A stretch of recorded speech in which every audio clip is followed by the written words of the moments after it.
Olá, caríssimos irmãos e irmãs, sejam bem-vindos a mais um áudio deste sábado, dia 15 de agosto de 2020, 19ª semana do Tempo Comum e, para a nossa alegria, dia da Assunção de Nossa Senhora, tá? Eu fiz um momento oracional dedicado a ela. Se você quiser ouvir mais detalhes do que eu falei, por favor, acesse lá para ouvir alguma coisa, né, a respeito da Assunção de Nossa Senhora, tá bom?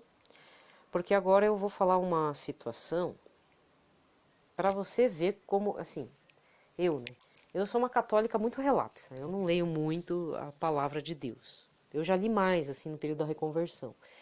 Mas algo me chamou a atenção e, na realidade, eu não sei, porque essa hora média, porque eu estou aqui na liturgia das horas de um aplicativo, de um app.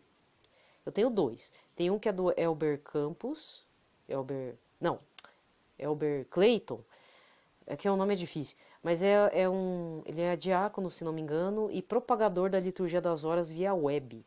Aí ele fez um aplicativo. Mas eu tenho de umas outras pessoas aqui. Deixa eu ver. Não fala. É um liturgia das horas, bem bonitinho, ele tem um acabamento bacana. Só não tem ofício de leituras. Esse é assim, para você acessar o ofício de leituras ou ofício divino, você tem que comprar por 9 e pouquinho. Não é caro, até vale a pena, porque eu gosto do layout deles. Tá? É bem fácil de acessar. E também não é muito pesado o aplicativo. Eu estou gravando essa liturgia diária na sexta-feira à tarde, tá? Dia 13. Não, desculpa, dia 14. Eu tô perdido. Dia 14 de agosto.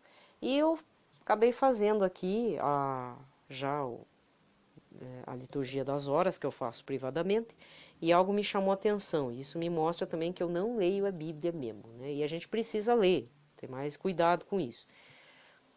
Eu cheguei aqui no Salmo 21 ou 22, aflição do justo e sua libertação.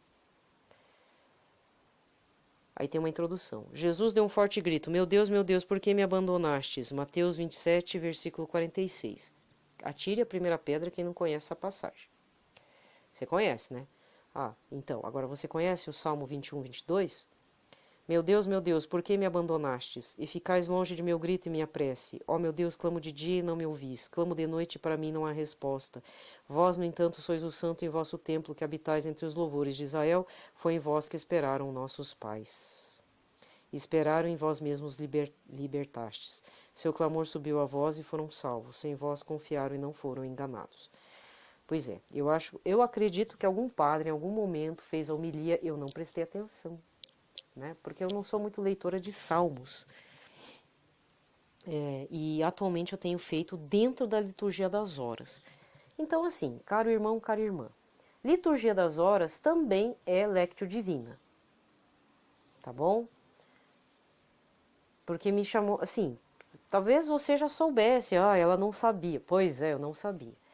Me passou batido. Talvez eu já tenha feito aqui esse clamor desse salmo dentro da liturgia das horas, mas sempre passou batido.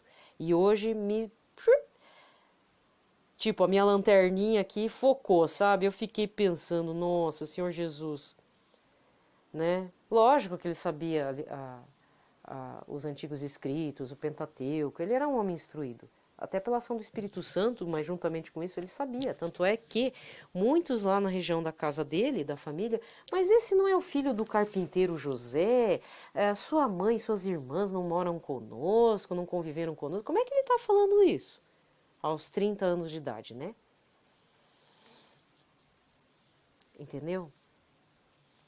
Então, vem toda uma situação, né? E aí a Lectio Divina ganha ares assim de uma coisa vai puxando a outra, né? Será que é isso mesmo? Aqueles relampejos assim, plim! Não acontece com você de vez em quando você lê a palavra? Então, você pensa assim, não, eu já fiz a Lectio Divina, já estudei a Bíblia umas 2 vezes aí na minha vida, já tá bom. Não, não tá bom não. Não tá não. E aí eu digo um testemunho de vida de Padre Léo de Betânia. Foi montado na comunidade Betânia, na cidade, acho que onde ele mora, ou pelo menos a base de onde ele montou lá a comunidade Betânia. Eu esqueci o nome da cidade. Montaram meio que um museu, né, com as roupas dele, do Padre Léo, escritos, cartas, mas principalmente as Bíblias. Ele teve várias Bíblias, ele fazia estudo bíblico e marcava a caneta, a marca-texto, aqueles coloridos mesmo que passa do outro lado, tudo marcado. E são várias Bíblias. Por quê? Isso é um exemplo muito importante e que tem que nos fazer meditar como ação de vida nessa caminhada cristã, além da nossa vida mundana, porque como é que é? Dai a César o que é de César, dai a Deus o que é de Deus, né? Que a gente não pode economizar com Bíblia católica. Não tenha dó. Quer dizer, tem que ter respeito. Como diz o padre Marcelo, a Bíblia é uma pessoa. Parece exagero, né? Mas é verdade. A Bíblia é uma pessoa. Quando você faz uma experiência real com a palavra de Deus, você trata a Bíblia com carinho. Mas, ao mesmo tempo que você faz com carinho, você marca ela, faz anotação, cola post-it, deixa ela ou caprichada ou do teu jeito mesmo. Deus entende. O importante é que você abra e faça a leitura, mas a leitura com todo o seu ser, com toda a tua intenção de coração, com todas as tuas forças, mesmo que você não entenda na hora. O Espírito Santo, se você pedir, vai insuflar em você e uma hora aquilo, pô, estourou a bexiguinha e teve o relampejo de claridade.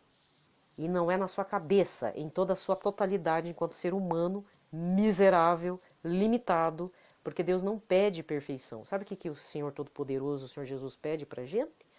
Fidelidade, perseverança. Isso é mais importante. Não é questão de desleixo. Há várias formas de ser desleixado.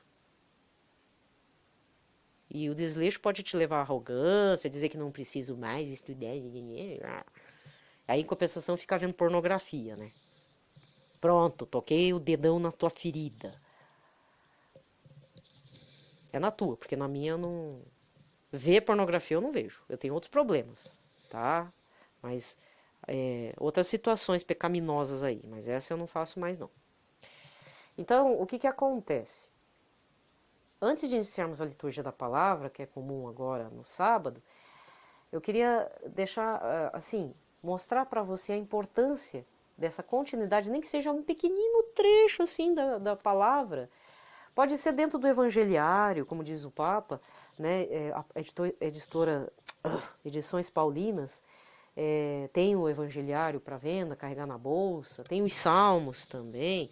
Mas se não, eu sugiro, faça a liturgia das horas para leigos, para quem é diácono. Tá? Oração das horas, né? Tem um volume único, mas eu recomendo baixe o aplicativo. Baixe o aplicativo.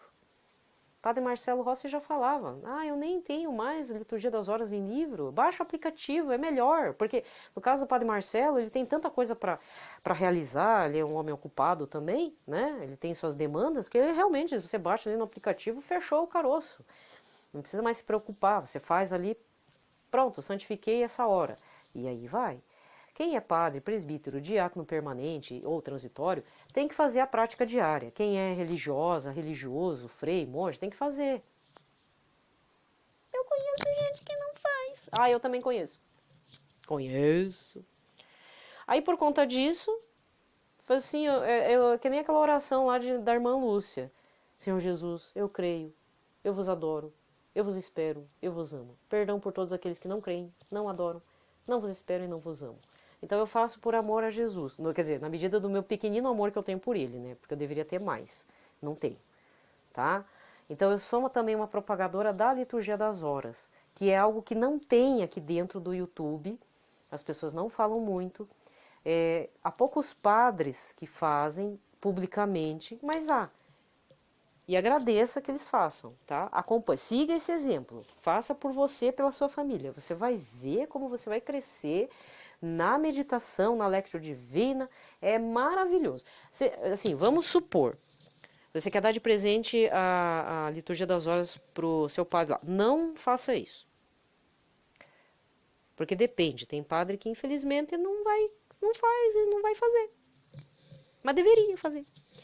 Existe a versão para os padres? Existe. Acho que, se não me engano, são 5 volumes, papel Bíblia, e eu vou dizer, é entre 150 a 200 reais. É caro pra caramba cada volume. Não é barato. Tá? Então, qualquer coisa, dá um toquezinho no padre, fala, tem um aplicativo.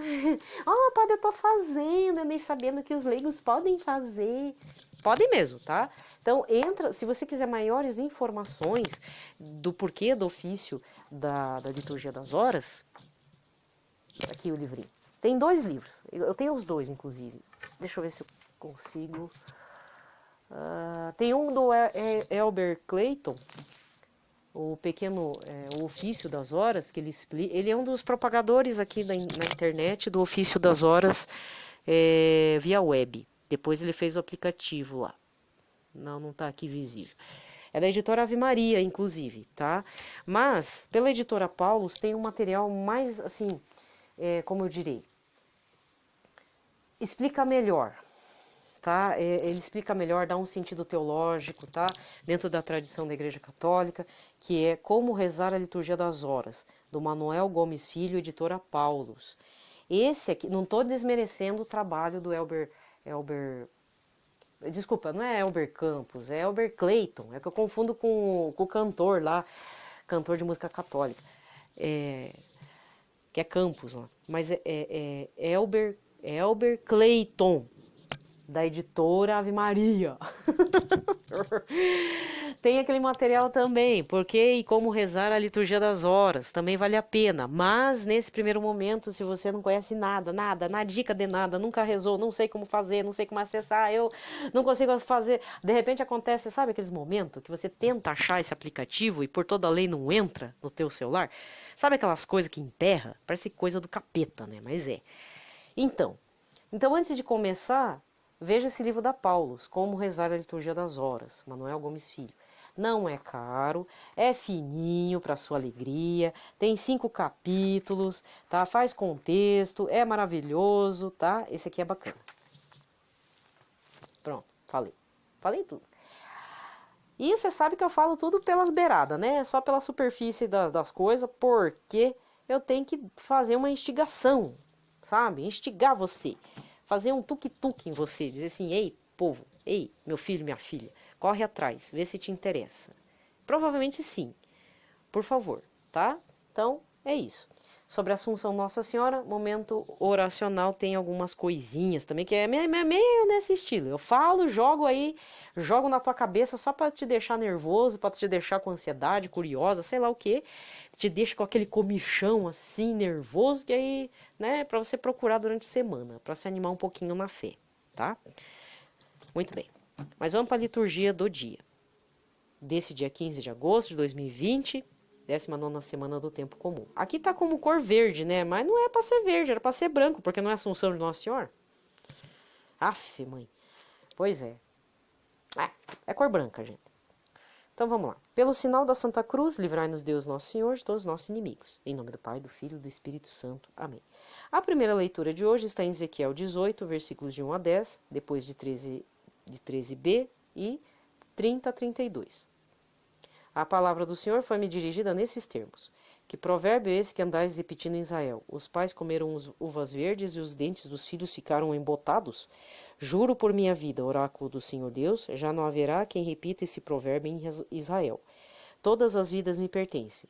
Tanto a vida do pai como a vida do filho são minhas. Aquele que pecar é que deve morrer.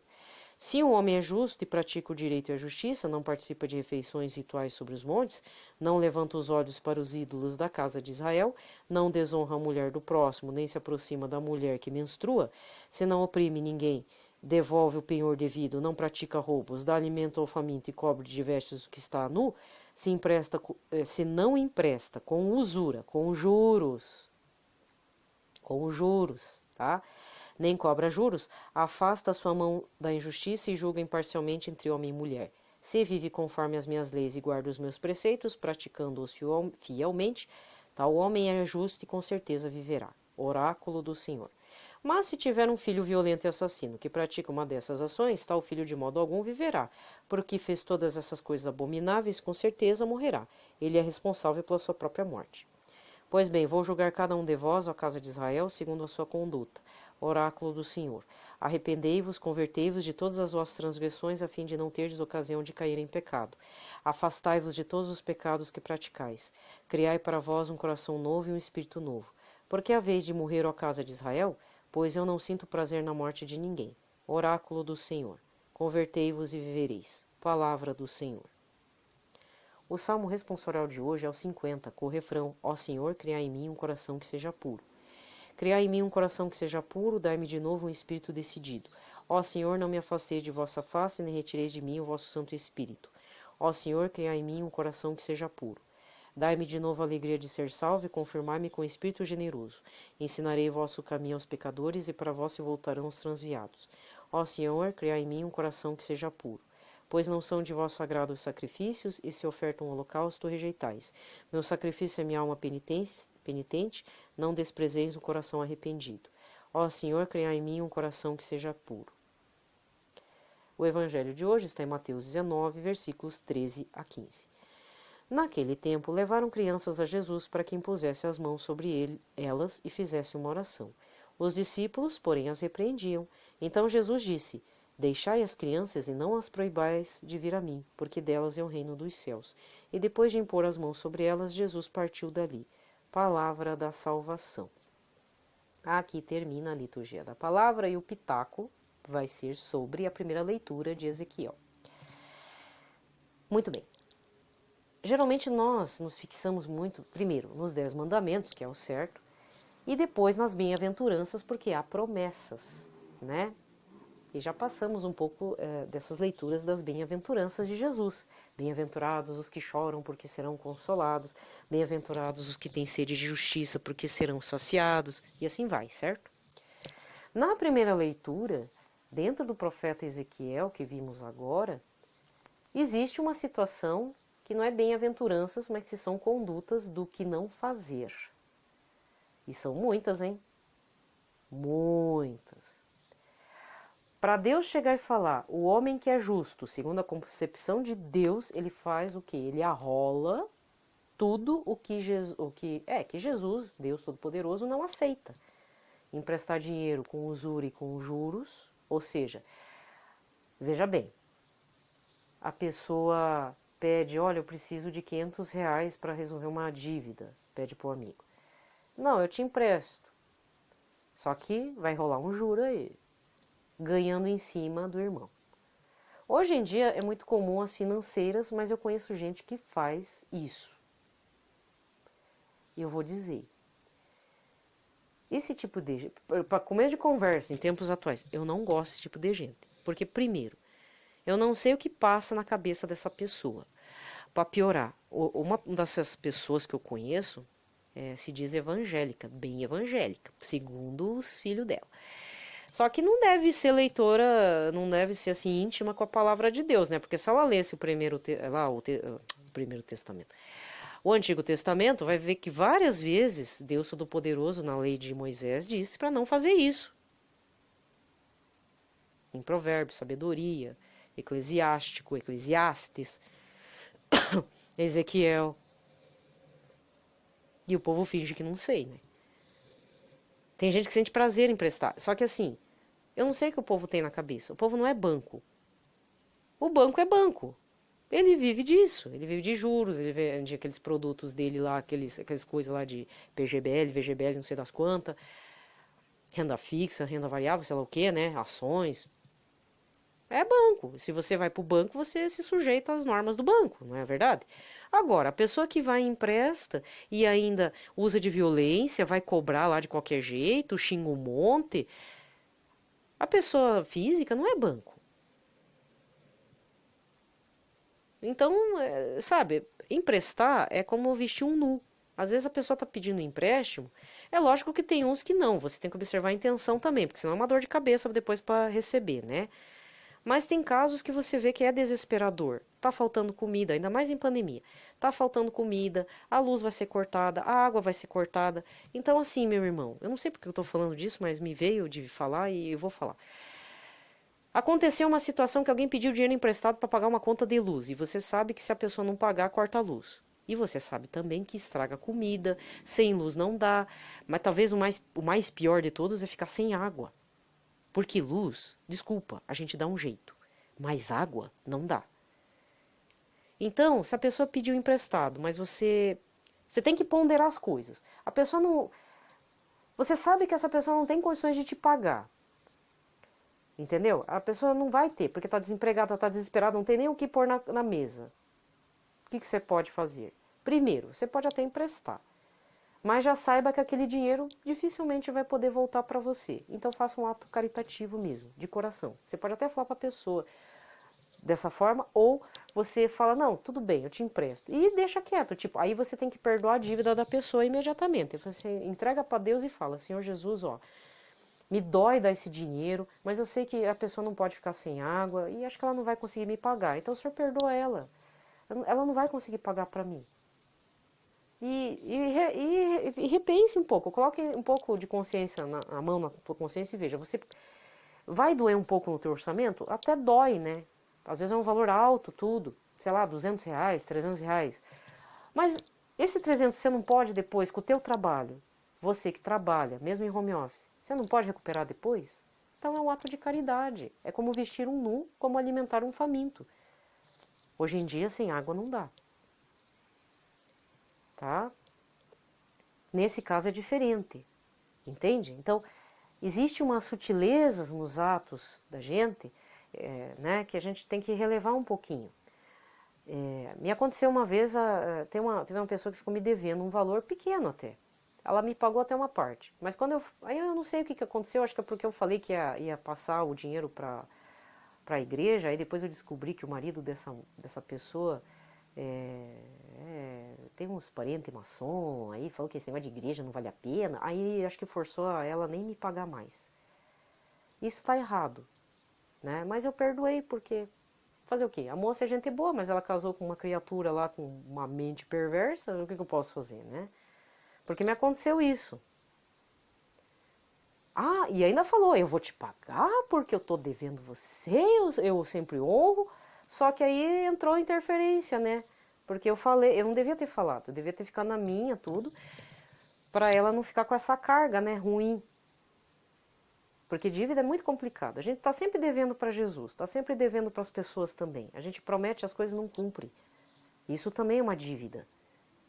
E vai ser cobrado. Então, por isso que seu sim seja sim, seu não seja não. Não fique prometendo coisa que depois você não vai fazer e aí você esquece, só que no juízo particular e final, ó, você prometeu isso, e agora? Eu também tenho dívida nesse caso, e são coisas que eu não lembro mais. Então, tem gente que promete para se aparecer, né? Para dar uma desculpa. Tá errado. Não pode, isso não é justo. Isso não é ser homem justo e mulher justa. Aí você fica pensando, aí ainda se justifica, mas eu fiz aquilo. Não adianta se foi para se desvencilhar da pessoa chata, se foi para agradar a tua sogra, se foi para agradar teu filho. Pior ainda se for filho. Criança fica bem frustrada e aquilo vira até trauma, dependendo do que você promete para a criança. Porque aí a criança vê que você não vale nada, porque a verdade é essa, você não vale, não se presta para nada, e vai repetir os mesmos erros e não vai nem dar bola para você. Depois não reclame porque que o teu filho já casou, caiu fora, tá mudado conforme a esposa, lá se é um filho, né? E a filha também não quer nem olhar na tua cara. Por quê? Porque você pisou e vacilou com ela, ou com ele. É certeza. E depois não adianta reclamar, por que meu filho não vem me visitar? Por que meu filho não me leva para casa? Por que meu filho não cuida de mim? Por que me jogou aqui no asilo? Porque você vacilou.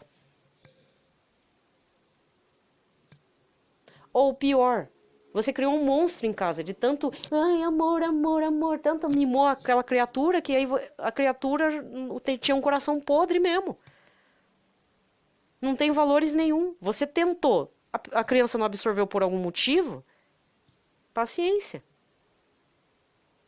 Tem filho que não tá nem aí pros pais, gente. E os pais são super novos e tem gente que colocou no asilo. Que é isso? Já falei e repito, você quer fazer uma experiência de Deus ouvir a sua oração em conexão direta, mesmo você sendo um pecador daqueles que vacila com Deus, que você pisa na bola, você pensa assim, não mereço nada vindo de Deus porque eu sou uma droga. E ainda assim Deus ouve tua oração mesmo você falando palavrão, às vezes na raiva. Sabe o que é? Porque você cuidou de um avô, de uma avó, de uma tia-avó, cuidou de um primo doente, cuidou de um irmão doente, cuidou da mãe doente, cuidou do pai, até o fim. Você não delegou isso para um irmão, para um sobrinho, para um neto, para sei lá quem.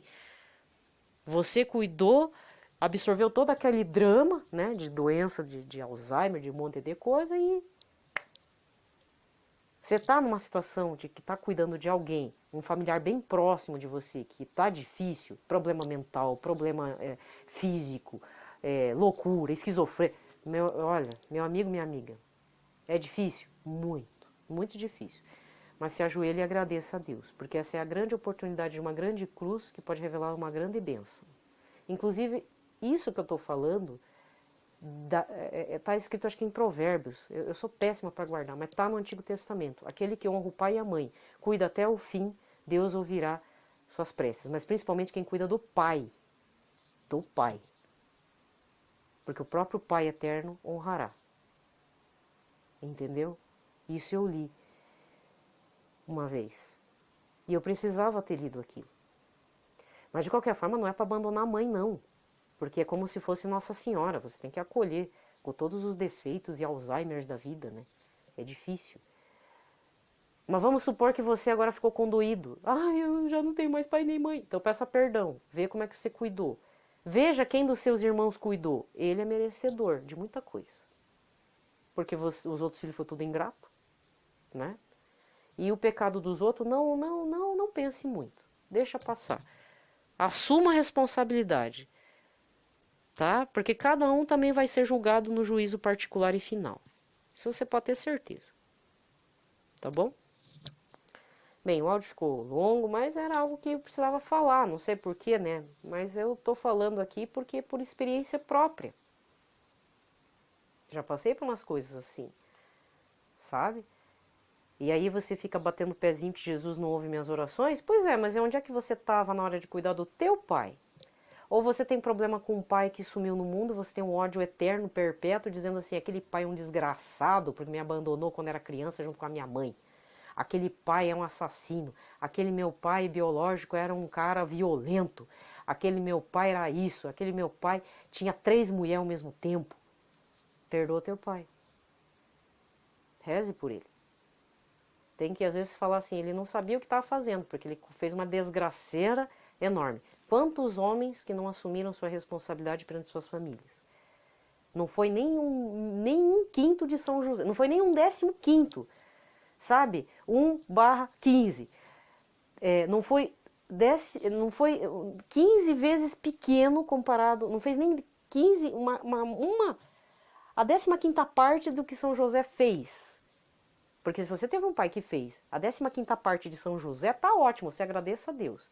Mas se não fez nem isso, você perdoe e fale para Jesus, olha, ele não sabia o que estava fazendo, ele estava doente, devia ser um maluco, eu estou muito ressentida, eu quero perdoar porque eu não quero carregar um pai desse naipe no meu coração.